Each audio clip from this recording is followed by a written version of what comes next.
Wawancara dengan pemuka agama seputar moderasi beragama bersama Ustadz Dwi, Pastor Antonio Andix, Bapak Catur Aji, dan Bapak Selamet.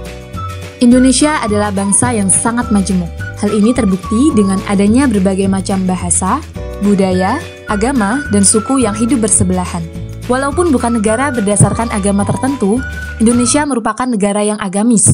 Hal inilah yang menjadikan penguatan moderasi beragama di Indonesia sangat penting disemarkan, agar seberagam apapun tafsir dan pemahaman terhadap agama tetap terjaga sesuai koridor, sehingga tidak memunculkan cara beragama yang ekstrim, merusak, dan saling menghancurkan keutuhan bangsa.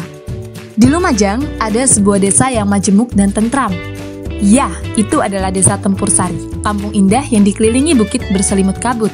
Karena penasaran dengan bagaimana cara pemuka agama menyampaikan dakwahnya, kami berkunjung ke rumah Ustadz Dwi, Pastor Antonius Andix, Bapak Catur, dan Bapak Selamet selaku pelayan jemaat dengan harapan bisa menggali lebih dalam bagaimana agama memandang konsep ini. Sebelumnya, kami akan menjelaskan secara singkat kehidupan beragama di Desa Tempur Sari. Di desa ini terdapat masyarakat beragama Islam, Kristen dengan minoritas Katolik dan Hindu. Mereka hidup berdampingan, damai, dan belum pernah sekalipun terjadi perang agama. Kesadaran masyarakat akan toleransi beragama di Desa Tempur Sari sangatlah bagus. Masyarakat di sini melihat perbedaan menjadi sebuah keberagaman yang syarat akan keindahan. Jika bisa diibaratkan, sebuah pelangi akan nampak indah jika memiliki berbagai warna yang berbeda-beda. Perbedaan yang kontras antar warna seolah-olah bukan menjadi halangan untuk menjadikan mereka satu komposisi yang indah bagi tiap mata yang memandang. Mengenai konsep moderasi beragama, Ustadz Dwi menjelaskan bahwa dalam agama Islam, moderasi beragama disebut dengan ummatan wasaton, di mana dengan konsep ini, manusia diharapkan bisa hidup di jalan tengah, tidak ekstrem kanan dan tidak pula ekstrem kiri. Tidak mengkafirkan sesama muslim, apalagi menghalalkan darah orang yang tidak sepaham dengannya. Konsep ini juga sama dengan pemahaman pastor dan pengurus gereja yang lain. Bahkan, mereka juga menyebutkan bahwa agama adalah rahmatan lil alamin. Agama datang untuk membawa dunia pada harmoni yang indah, bukan untuk berperang dan saling menghancurkan. Dalam melayani umat, para pengurus gereja menegakkan semangat melayani dan mengapresiasi. Para pendeta dan pengurus gereja fokus mengkritik diri sendiri. Kami tidak menciptakan, namun lebih pada menjaga kesadaran masyarakat untuk saling menjaga spiritualitasnya. Begitulah ujar Bapak Pastor. Untuk kegiatan peribadatan, masjid menyediakan masker dan hand sanitizer. Soft diatur berjarak sesuai protokol kesehatan. Gereja pun demikian. Ruangan yang biasanya muat untuk 600 orang, kini hanya diisi 180-an saja. Sisanya dibuat kloter dan ibadah keluarga di rumah. Berikut ini ada beberapa pertanyaan spesifik yang kami ajukan kepada para pemuka agama. Pertanyaan pertama untuk Bapak Pastor Antonius Andix. Bagaimana pendapat Bapak Pastor terkait kedamaian? Damai. Ketika menyebut kata damai, yang ada di pikiran saya adalah surga. Kata damai adalah impian orang-orang hidup di dunia dan di kehidupan setelahnya. Sebelumnya, saya ingin menjelaskan sedikit tentang surga. Surga seringkali dipahami sebagai janji, seakan-akan siapapun yang percaya, beriman pada Yesus akan otomatis masuk surga. Padahal, iman tanpa perbuatan adalah mati. Menurut kami, memang semua umat Tuhan Yesus akan masuk surga, tapi tetap, bagi saya, surga yang pertama adalah amanah. Tuhan telah menjelaskan dalam kitabnya, jadilah kehendakmu di bumi seperti di surga. Seperti yang semua agama tahu, surga digambarkan dengan berbagai hal yang indah, damai, dan tenang.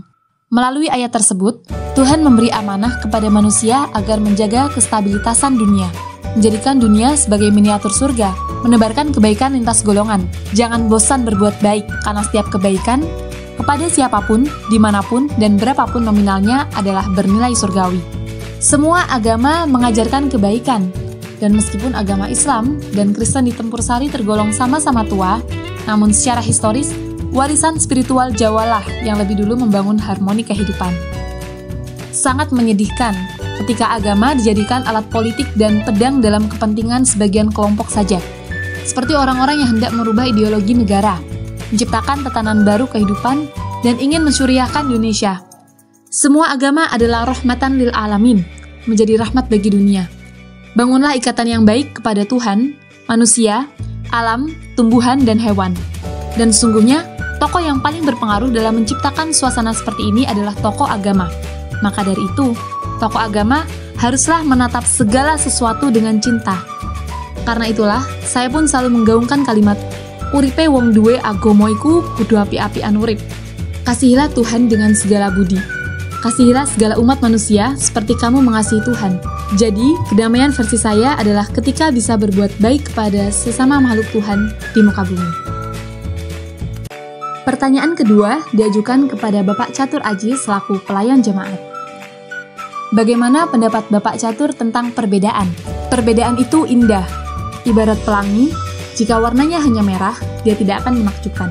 Hal nyata yang menjadi manifestasi pelangi tersebut adalah dengan memahami secara mendalam makna dari lakum dinukum waliyad din, yang berarti bagimu agamamu dan bagiku agamaku. Perbedaan kultural dalam eksistensi dan perwujudan ekspresi beribadah kepada Tuhan sudah menjadi hal yang lumrah. Hampir tidak pernah terjadi gesekan sosial antar warga lintas keyakinan. Banyak alasan yang mendasar mengapa hal tersebut bisa terjadi.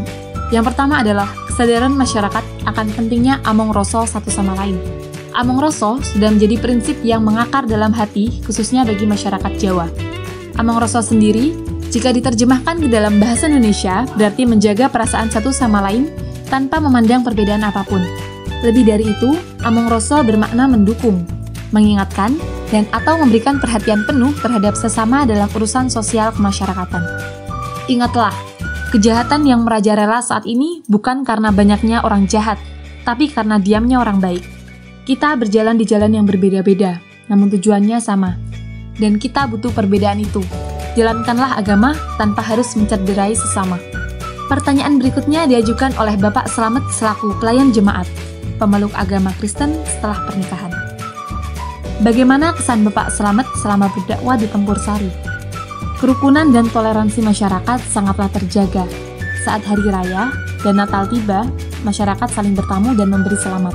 Pindah agama karena pernikahan banyak terjadi di sini. Masyarakat Tempur Sari berpikir terbuka dalam hidup bersosial. Mereka menempatkan urusan beragama dan hidup bermasyarakat pada tempatnya masing-masing.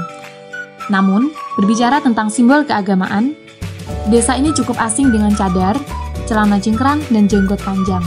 Jadi untuk menghindari omongan yang tidak diinginkan masyarakat, Muslim memilih untuk meninggalkannya.